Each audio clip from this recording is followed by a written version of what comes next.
Tema kita pada pagi hari ini berani bersaksi. Kita membaca firman Tuhan ini. Next. Ya Bapak Ibu, firman Tuhan ini sudah ada di slide, boleh kita baca dan Bapak Ibu bisa menyimaknya dalam Alkitab masing-masing. Firman Tuhan berkata demikian, pada malam berikutnya Tuhan datang berdiri di sisinya dan berkata kepadanya, kuatkanlah hatimu, sebab sebagaimana engkau dengan berani telah bersaksi tentang aku di Yerusalem, demikian jugalah hendaknya engkau pergi bersaksi di Roma. Sekali lagi saya membaca teks ini Bapak Ibu.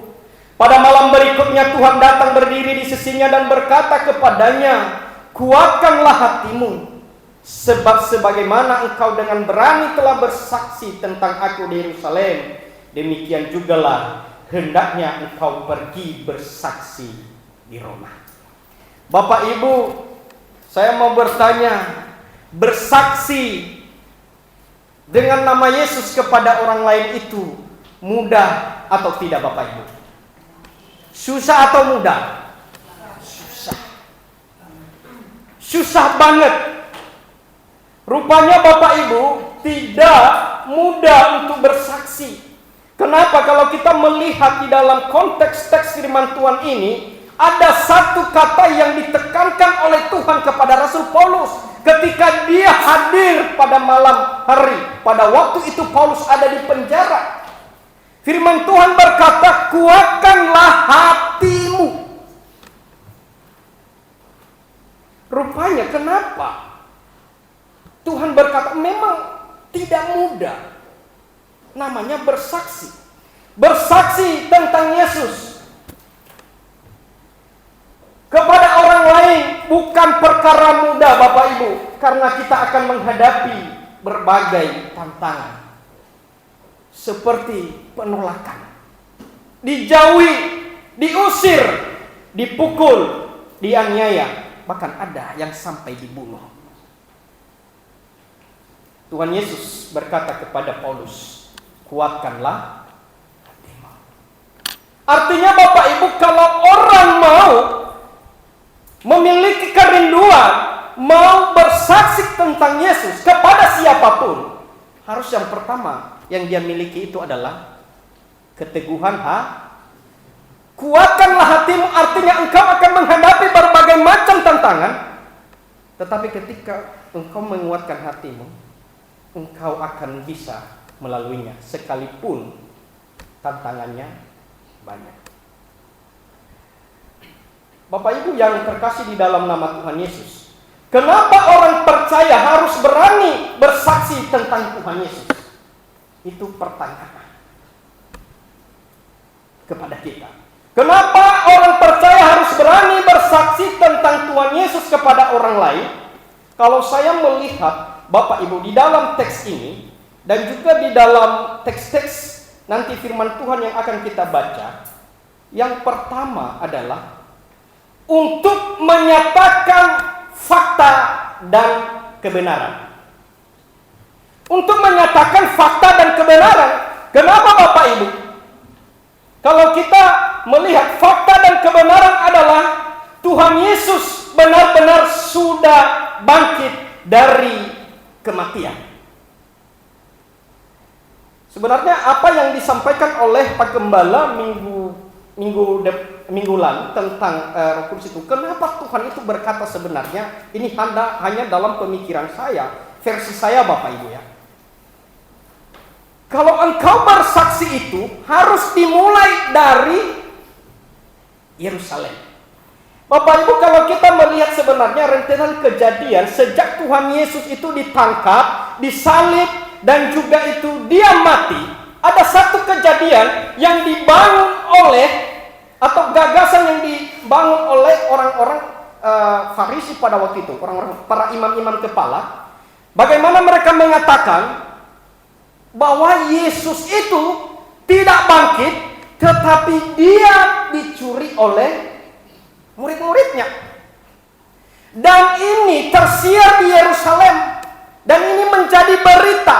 Tentu ketika sudah 3 hari Yesus tidak ada di dalam kubur, menurut orang-orang yang ada di Yerusalem, sesuai dengan berita yang disampaikan oleh serdadu-serdadu itu, bahwa Yesus itu dicuri oleh murid-murid.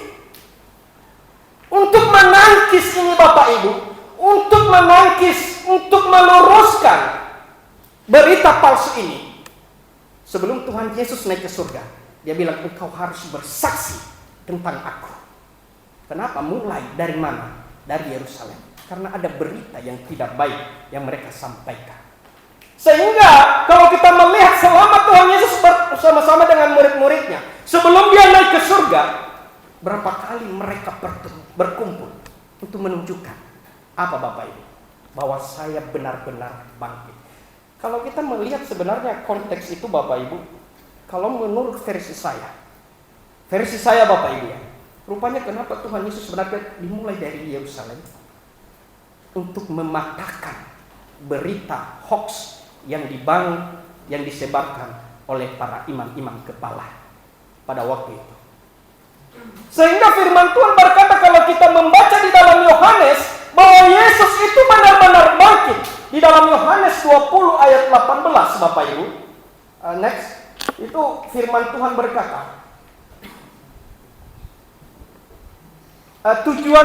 Firman Tuhan berkata di dalam Yohanes itu Bapak Ibu, begini firman Tuhan. Coba sebelumnya. Nah, Maria Magdalena pergi dan berkata kepada murid-murid, aku telah melihat Tuhan. Sebenarnya ini adalah sebuah ungkapan Maria kepada murid-murid yang lain bahwa Yesus itu benar-benar bangkit. Dan berita ini sebenarnya harus disampaikan kepada orang-orang yang mereka temui nantinya di Yerusalem. Tujuannya Bapak Ibu, next, tentu punya tujuan. Tujuannya adalah untuk meluruskan berita palsu yang digagas oleh imam-imam kepala yang menyatakan bahwa Maya Yesus dicuri oleh murid-muridnya. Rupanya Bapak Ibu, sebenarnya kita harus berani bersaksi itu untuk menyatakan kebenaran dan juga fakta.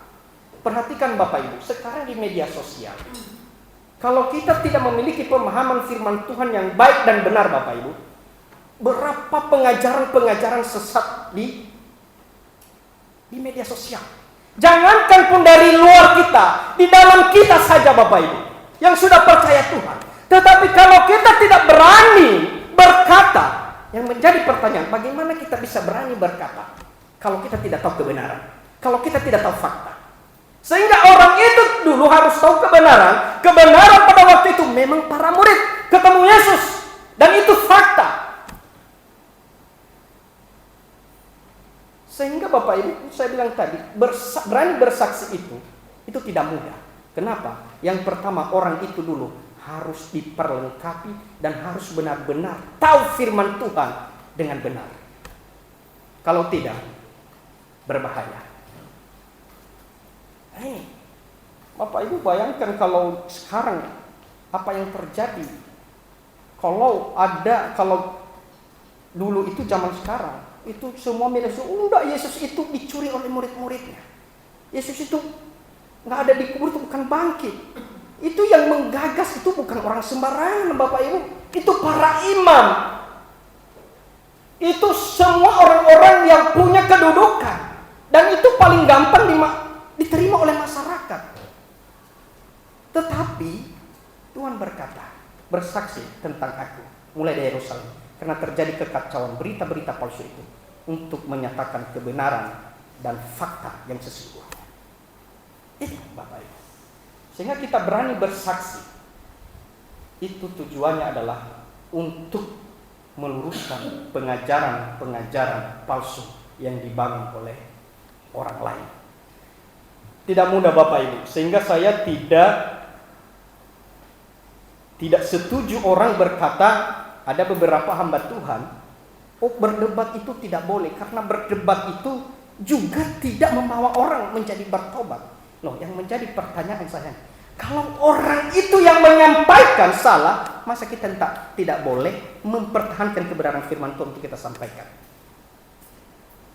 Sama Bapak Ibu, kalau berita palsu disampaikan, masa murid-murid nggak mau bersaksi? Betul, kami sudah melihat dia bangkit bersama-sama dengan kami berapa kali kami ketemu. Nah, itu Bapak Ibu. Makanya tidak mudah sebenarnya untuk bersaksi itu. Bapak Ibu, di tempat saya itu ada orang namanya itu Mas Oki dan juga istrinya. Dia itu sudah menerima Yesus sebagai Tuhan dan Juru Selamat. Ya, sekalipun dia masih hanya dia bilang begini sama saya. Kok dia panggil kau saya itu takut ke gereja mengambil keputusan. Takut kami di sini diusir, bahkan bisa-bisa kami bukannya dibenci, bisa kami dipukul, bisa kami dianiaya dan keluarga kami. Ya bisa terancam. Dia waktu terakhir kami ketemu tadi malam, dia datang ke tempat saya bersama Pak Sutik. Dia bilang, saya percaya Gusti Yesus dan dia yang menjamah hatiku. Tetapi tidak bisa ambil keputusan untuk datang ke gereja. Percaya dalam hati, tetapi tidak bisa melangkah.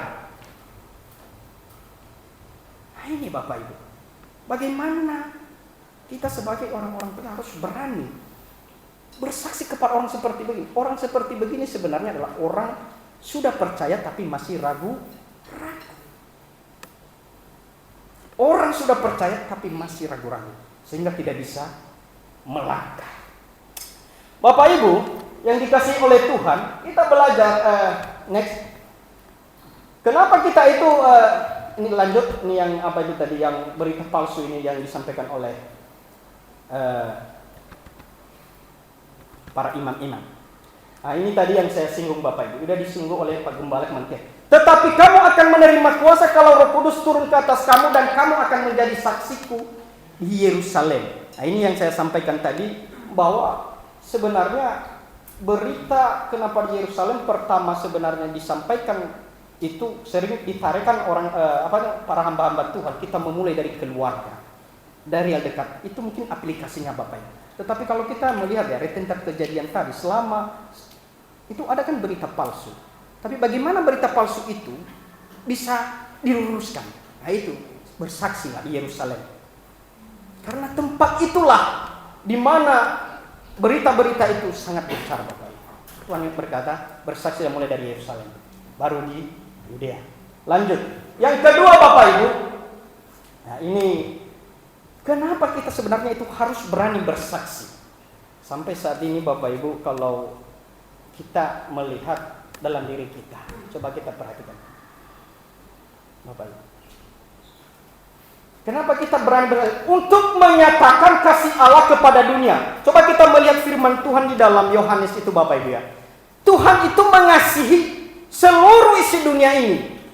Kalau dia datang ke dunia untuk mengasihi supaya dunia ini tidak binasa. Itu kata firman Tuhan. Supaya setiap orang yang percaya tidak binasa, itu kata firman Tuhan Bapak Ibu. Yang menjadi pertanyaan Bapak Ibu, untuk menyatakan kasih Allah ini, apakah Allah yang sudah naik ke surga datang lagi untuk menyampaikan firman Tuhan kepada orang lain, kepada manusia? Saya rasa Bapak Ibu, kalau Tuhan datang lagi bukan menyampaikan firman Tuhan, tetapi untuk menghakimi. Tapi untuk menyatakan kasih Allah ini, coba nih, itu siapa Bapak Ibu? Nah ini Bapak Ibu. Untuk mewujudkan kasih Allah kepada dunia, Tuhan memakai semua orang percaya menjadi alatnya, termasuk saya dan juga Bapak Ibu, sebagai perpanjangan tangan Tuhan untuk bersaksi, memberitakan nama Yesus kepada mereka yang belum percaya atau yang sudah percaya tapi masih ragu-ragu. Sesungguhnya tujuan Allah datang karena Dia mengasihi, mencintai manusia. Kalau begitu, kalau Allah mengasihi, mencintai manusia, tidak ada yang binasa dong. Karena Tuhan itu mengasihi. Next. Bapak Ibu, kalau kita, bagaimana orang itu bisa mengenal Allah? Bagaimana orang itu bisa menerima Yesus sebagai Tuhan dan Juru Selamat? Kalau tidak ada ini Bapak Ibu. Ya. memang kalau saya memperhatikan di dalam Alkitab ya, tidak semua orang itu bisa memberitakan Injil. Tidak semua Bapak Ibu. Murid Tuhan Yesus memberitakan Injil. Di antara sekian banyak, dipilih lagi Paulus. Dipilih siapa lagi? Barnabas. Dipilih lagi siapa? Timotius. Titus dan seterusnya. Tidak semua jemaat rupanya. Tetapi bersaksi itu sudah tanggung jawab jemaat sebenarnya, semua orang percaya. Itu firman Tuhan berkata, bagaimana menyatakan kasih Kristus itu kepada dunia? Tidak mungkin, saya sudah bilang, tidak mungkin lagi Tuhan turun untuk dia datang kepada saya, Frans, dengarlah firmanku. Kalau kamu tidak percaya, kamu masuk neraka. Tidak mungkin. Tapi saya dengar firman Tuhan dari siapa? Dari mereka yang sudah percaya, yang menjadi alat Tuhan, perpanjangan tangan Tuhan untuk menyampaikan kepada saya. Contohnya kalau belum saya percaya, itu firman Tuhan. Tetapi bagaimana mereka dapat berseru kepadanya jika mereka tidak percaya kepada dia? Bagaimana mereka percaya kepada dia jika mereka tidak mendengar tentang dia? Bagaimana mereka mendengar tentang dia jika tidak ada yang memberitakannya? Bapak Ibu, memang tidak mudah, tetapi sebenarnya bisa kita lakukan. Sekalipun orang pun sudah menerima Yesus, belum tentu bisa dia masuk gereja karena lingkungannya. Kenapa Bapak Ibu? Saya temukan 2 keluarga di dekat tempat saya itu. Kalau saya lihat statusnya itu, semua firman Tuhan, tapi tidak pernah ke gereja. Tidak pernah. KTP-nya masih seberang. Tapi waktu saya ngomong sama dia bilang begini. Kok saya hanya percaya dalam hati aja kok. Saya percaya Gusti Yesus menyelamatkan saya. Itu yang saya tahu. Tetapi kalau datang ke gereja, belum berani untuk mengambil keputusan. Ini gak mudah Bapak Ibu. Apakah betul Tuhan itu mengasihi semua manusia? Saya percaya Bapak Ibu, betul. Sepakat kita enggak Bapak Ibu bahwa Yesus itu mengasihi semua manusia? Amin. Kalau begitu tidak ada yang binasa ya? Ada, betul. Lanjut, ini kita melihat Bapak Ibu. Allah itu mengasihi manusia. Tuhan mengasihi dunia, Tuhan mencintai semua manusia, tetapi Tuhan menghukum mereka yang menolaknya dan yang tidak percaya kepadanya. Ini Bapak Ibu ya. Tuhan mengasihi, Tuhan mencintai, tetapi Tuhan juga menghukum mereka yang menolaknya. Bukan menolak cintanya Bapak Ibu ya, menolaknya dan yang tidak percaya kepadanya. Firman Tuhan kalau kita membaca lanjutan daripada Injil Yohanes pasal 3 ayat 16 dan 18 firman Tuhan. Barang siapa percaya kepadanya, ia tidak akan dihukum. Barang siapa tidak percaya, ia telah berada di bawah hukuman. Sebab ia tidak percaya dalam nama anak tunggal. Kalau boleh Tuhan lo mengasihi, Tuhan lo mencintai. Mengasihi betul-betul saya percaya Tuhan tetapi Tuhan menghukum mereka yang menolak dia, yang tidak percaya kepadanya. Bapak Ibu, kalau Tuhan aja tidak sayang dengan dirinya, dia rela mati, dia tubuhnya dirusak, apalagi kita ini Bapak Ibu. Itu aja.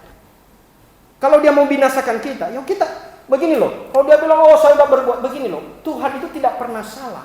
Saya mau tanya kepada Bapak Ibu sekarang, kita lah bicara tentang filsafat. Filsafat begini Bapak Ibu, saya ngomong begini. Kalau Tuhan sudah memberi perintah, kamu harus percaya kepada saya. Terus Bapak Ibu tidak percaya, Bapak Ibu nanti dibuang ke neraka. Yang menjadi pertanyaan, yang salah Tuhan atau Bapak Ibu?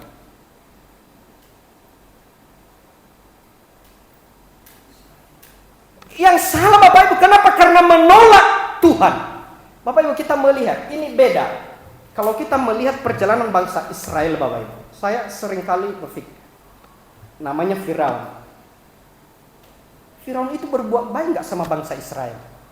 Waktu itu mereka bangsa Ibrani, diberikan pekerjaan, diberikan satu wilayah, dipelihara. Bahkan ketika Musa membawa bangsa Israel, itu bangsa Israel itu mengingat apa yang mereka makan dan minum di Mesir. Yang menjadi pertanyaan, kenapa Tuhan binasakan mereka? Mesir, karena mereka menolak perintah Tuhan. Kalau begitu, orang yang menolak Tuhan, bukan Tuhan tidak adil. Kalau Tuhan membinasakan, bukan Tuhan tidak adil, tetapi karena engkau menolak Tuhan, tidak mau percaya kepadanya, ya wajar kamu dihabisi. Kalau begitu nggak ada kasih Tuhan. Bukan kasih Tuhan itu ketika dia nyatakan percaya kepada saya, itu udah kasihnya. Tapi ketika engkau menolak dia, ya jangan bilang Tuhan tidak adil. Tuhan sudah beri perintah, Tuhan sudah bilang percaya kepada, tapi kamu yang menolak. Kalau engkau binasa, bukan berarti Tuhan tidak mengasihi, tetapi karena engkau menolak untuk dikasihi, karena engkau menolak untuk tidak diselamatkan. Gampang Bapak Ibu, itu aja. Ya Bapak Ibu, kalau sama-sama kan manusia itu. Kalau kita melihat apa pengajaran pernah disampaikan oleh Pak Gembala, siapa itu pendeta yang tatoan itu. Loh, kita lihat aja loh, Firaun bersama serdadu-serdadunya. Kalau Tuhan binasakan, kurang berbuat baik apa mereka kepada bangsa Israel? Kepada mulai dari Yusuf. Kenapa Tuhan gak ingat? Tapi ketika mereka menolak, Tuhan menyuruh Musa, tetapi mereka menolak. Udah Tuhan binasakan. Ya sama Bapak Ibu. Kalau Tuhan binasakan manusia yang menolak dia, yang tidak percaya dia, jangan salahkan Tuhan. Tetapi yang salah itu adalah manusianya, karena menolak dan tidak mau percaya. Itu dia bilang firman Tuhan, mereka ada di bawah hukuman. Siapa mereka? Yang menolak dan tidak percaya kepada Yesus. Deal Bapak Ibu ya. Kalau begitu Tuhan itu adil. Tuhan itu adil Bapak Ibu ya. Jangankan Bapak Ibu, anak saya Renan itu aja. Ya, anak saya itu agak mokong sekarang Bapak Ibu ya. Masih kecil, waduh, nggak dengar sampai saya pusing. Iya Bapak Ibu. Bayangkan kalau saya bilang sama anak itu, Ren, kamu nggak boleh begini dan nggak boleh. Dia melawan terus, jengkel Bapak Ibu. Kan gitu, aduh. Jangan letak cubit aja, ya kan? Itu loh orang tua kepada anak. Ya, kalau Tuhan berkata, oh ini loh kamu lo harus kembali. Nah, tapi kamu nggak mau saya nggak percaya, kamu bukan Tuhan. Ya kalau Tuhan binasakan kamu, jangan salahkan Tuhan dong. Iya, jangan bilang-bilang mana kasih Tuhan. Ya itu kasih Tuhan.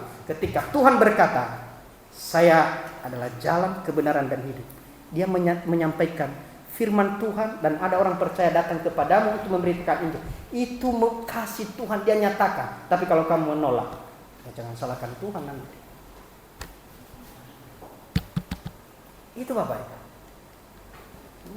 Enggak mudah loh. Ya. Saya juga punya keluarga Bapak Ibu. Abang saya juga itu salah satu yang tidak percaya kepada Tuhan Yesus, sekalipun dia bilang saya percaya Tuhan Yesus hanya gara-gara wanita Bapak Ibu. Ya, sampai sekarang pindah hanya gara-gara wanita. Ya bukan, saya ini bukan kurang untuk menyampaikan, tapi banyak sekali alasan.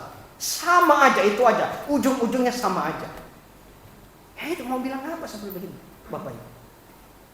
Nggak mungkin saya tarik dia, hanya saya bilang nanti kita ini beda tempat Bang, ya.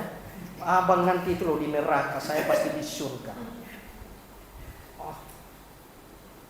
Yang penting banyak alasan lah Bapak Ibu. Ya itu loh, bukan saya yang berkata Bapak Ibu, firman Tuhan.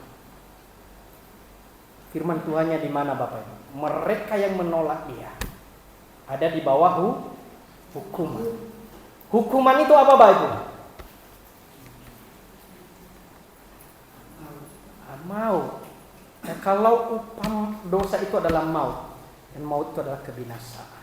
Sehingga Bapak Ibu, kadang-kadang kalau kita punya istri belum percaya Tuhan pun gak mudah. Ya.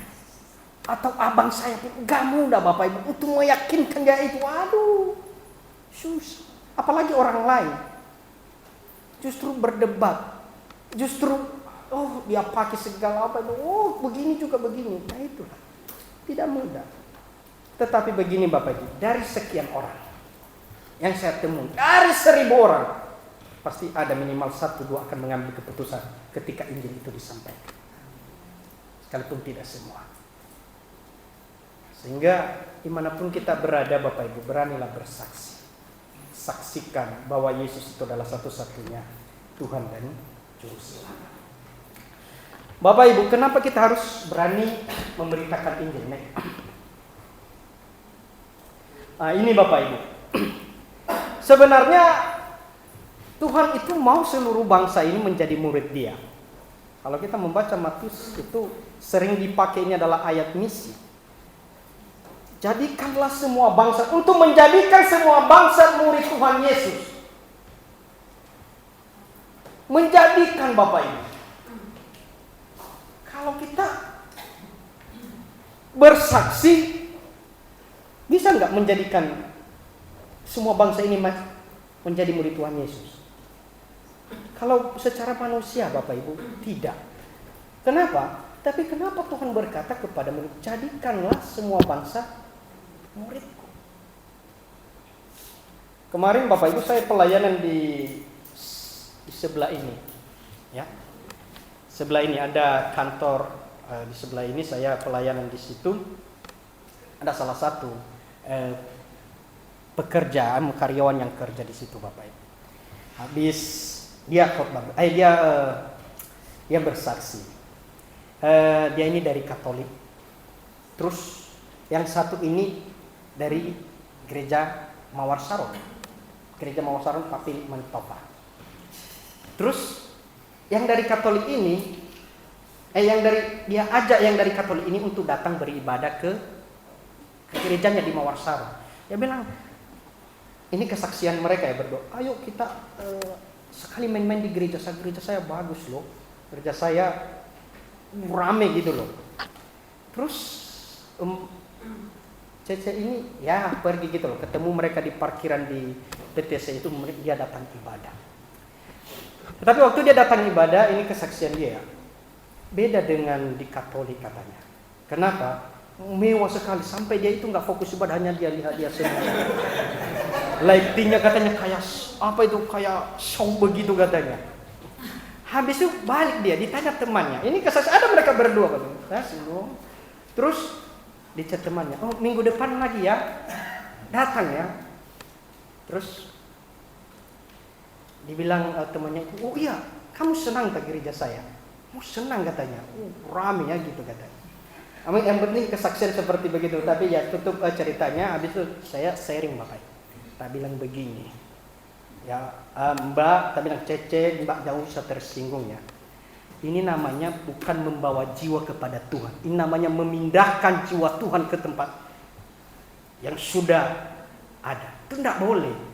Saya bilang gitu. Tidak boleh sebenarnya. Yang kamu saksi, yang kamu ajak itu orang yang belum percaya. Atau orang itu belum bergereja. Sudah pernah, itu yang kamu ajak. Ini loh sudah ada gerejanya. Kamu ajak terus. Kata guru Bapak Ibu. Ini kacau kan? Kecuali kalau inisiatifnya sendiri, oh saya nggak bertumbuh di sana, ya kan? Saya nggak bertumbuh di sana.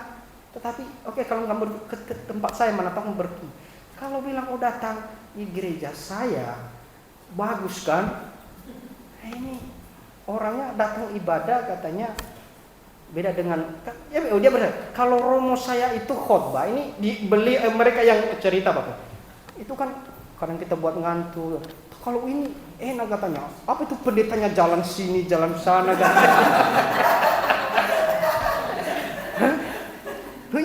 Karena dari Katolik kan masuk ke gereja Mawar Saron, bingung dia.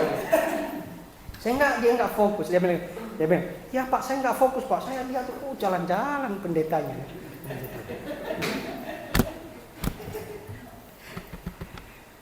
Ini. Ya itulah Bapak Ibu, inilah kejadian sekarang, sehingga ada di YouTube itu sekarang itu gereja itu sebenarnya adalah mati Bapak Ibu.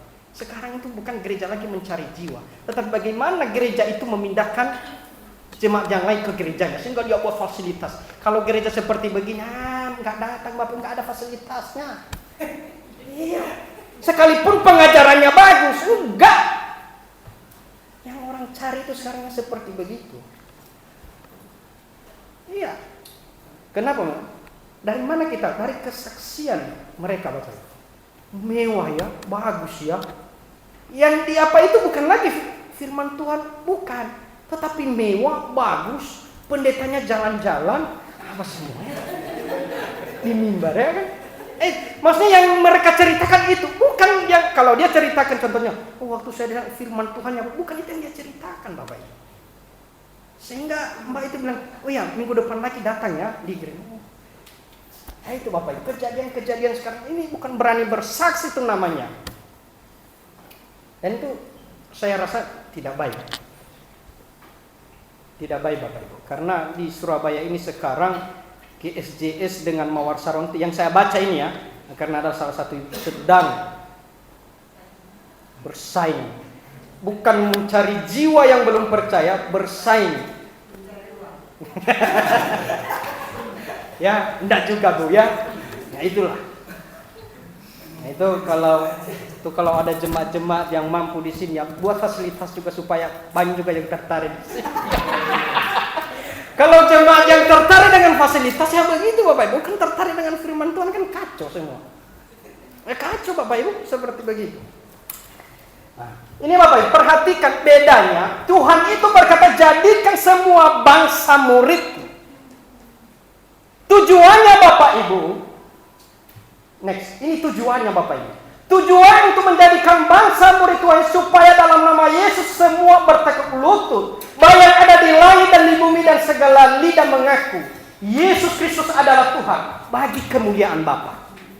Ini Bapak, mereka tadi yang tidak percaya itu dibawa kepada Yesus. Untuk apa Bapak Ibu? Untuk kemuliaan Yesus, bukan untuk kemuliaan kita. Enggak mudah Bapak Ibu. Ya memang saya sarankan Bapak Ibu, kadang-kadang karena kan kalau misi sebelah itu beda dengan kita. Misi sebelah itu ya apakah benar atau tidak Bapak Ibu. Mereka dekatin yang tidak seiman dengan mereka buat anak baru mereka tarik. Tapi kalau saya ajar kepada, enggak mungkin saya ajarkan begitu, saya percaya langsung Pak Gembala bilang sama saya, parah enggak boleh begitu. Ya kan? Itu kan misi terselubung itu. Ya kan? Oh kasih hamil orang Kristen supaya dia nanti kalau nggak mau dia nggak usah bertanggung jawab. Misi mereka kacau. Tapi kalau misi kita bukan berani sampaikan hanya nama Yesus. Jangan bawa orang yang tidak percaya kepada Tuhan, tapi ada misinya seperti begitu, itu adalah misi yang salah, Bapak Ibu. Ya, itu Bapak Ibu. Nggak mudah. Maka kita harus belajar bahwa tugas kita itu adalah menyampaikan Yesus kepada mereka yang belum percaya dan juga kepada mereka yang sudah percaya tetapi masih ragu. Di sini masih ada yang ragu-ragu enggak? Begini Bapak, yang ragu-ragu itu sebenarnya tidak mungkin datang ke gereja. Enggak mungkin datang beribadah. Kenapa dia meragu? Iya enggak ya. Ini jodohku atau tidak ya? Maju mundur dia. Gitu Bapak. Disitulah kita memberitakan Injil. Ya, jangan seperti yang tadi. Yang di sini kalau nggak mewah, takutnya saya begini. Ya kan, gereja kita kan ya nggak ada fasilitasnya kan, nggak mewah, ya kan, biasa-biasa saja. Anak-anak muda sekarang itu paling tertarik namanya fasilitas Bapak Ibu. Ya kan? Paling tertarik. Tetapi saya mau pesan kepada kita semua, jangan tertarik fasilitasnya, tetapi tertariklah pada pengajarannya. Kalian dibawa untuk mengenal Yesus atau kalian dibawa untuk mengikut pendetanya? Ya kan? Sebagai penutup Bapak Ibu, ini saya pernah diajak ya, saya bukan pelayanan di salah satu persekutuan namanya Full Gospel. Untuk ikut di situ Bapak harus mendaftar. Bayarnya itu 280.000 untuk menjadi anggota. Ya, ada yang ajak saya datang, tetapi saya nggak mendaftar, hanya ikut aja Bapak Ibu. Ya. Terus Pak Tukin ini perkenalkan bahwa ini pendeta juga, dikan. Oh, ya selesai Bapak, ada yang sharing sama saya. Dia bilang begini, Mas, saya mau tanya, kalau kita datang kepada Tuhan itu untuk beribadah atau untuk organisasi? Saya bilang untuk datang beribadah. Loh, kenapa? Kan saya ini kan gereja di Cempaka. Nah, sementara yang banyak di apa ini ya Mas, Mawar Sarung sama-sama. Ini bukan saya cerita apa ini ya, bukan Bapak Ibu. Dan itu kenyataan. Kalau mereka lihat YouTube ini, mereka panggil saya, boleh Bapak Ibu. Terus dibilang gini sama saya, tetapi itu loh, dibilang begini sama saya, apa namanya itu, ketuanya itu. Kamu gereja di mana ya? Oh, gereja di Cempaka. Oh, Pak Yusuf, oh mulai bulan minggu depan ya, nggak usah datang lagi di sini ya. Loh, kenapa Pak? Karena saya kan gereja di apa namanya itu, di Mawar Sarong, di tempat Pak Yusuf. Karena yang banyak di sini itu Mawar Sarongnya Pak Pilih Mentova. Sampai begitu Bapak Ibu, fanatiknya. Jahat ini Bapak Ibu, serius. Loh, saya bilang begini, loh, kalau dalam persekutuan kami Pak justru dari bermacam-macam gereja. Tetapi kalau saya Pak datang nggak dibilang begitu. Iya, tetapi kalau yang dari sana itu tidak boleh Mas. Tetapi kalau di gereja lain boleh. Tapi kalau dari Mawar Sarong yang digembalakan oleh Pak Yusuf, tidak boleh katanya. Enggak kacau Bapak Ibu. Orang sekarang ini, posisi ya, bingung saya. Ini loh orang tujuannya beribadah. Kok beda-bedakan gitu loh. Kacau Bapak Ibu.